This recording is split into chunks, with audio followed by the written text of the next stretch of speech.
I became seen as Jewish in the eyes of the world last June. I woke up to hear that I'm not welcome, that I need to get out or get in the ovens, problem solved, over and over again.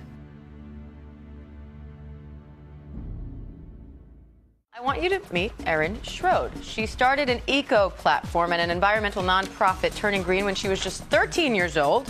Huh. Now, at the ripe age of 25, she is running for Congress.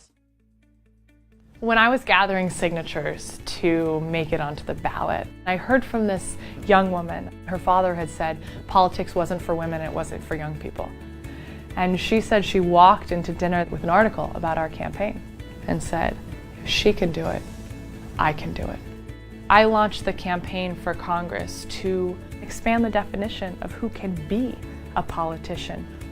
Our campaign garnered a lot of press. 24-year-old running for Congress makes headlines.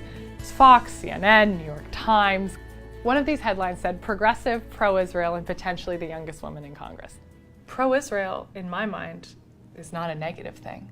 But I walked outside and my campaign manager had his head in his hands because this moniker of being pro-Israel would be so controversial in the Bay Area. And sure enough, we got immediate pushback. The next day I woke up and looked at my phone in bed 6 inches away from my face, and I saw an image of myself with a yellow Jews star next to a monster calling me a kike and telling me to get in the ovens. There were dozens of emails, images, bastardizations of my face, photoshopped, disgusting racial slurs, ethnic slurs, sexist slurs, and voicemails on my personal cell phone.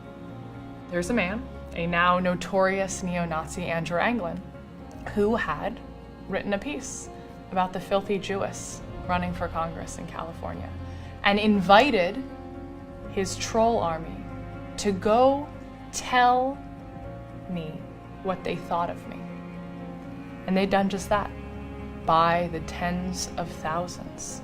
There is a very dangerous blurring of the lines between the anti-Semitism of the right and the anti-Israel rhetoric of the left, wherein they somehow both converge to be both anti-Semitic and anti-Israel. Where does that leave us? Where does that leave us as Jews in America?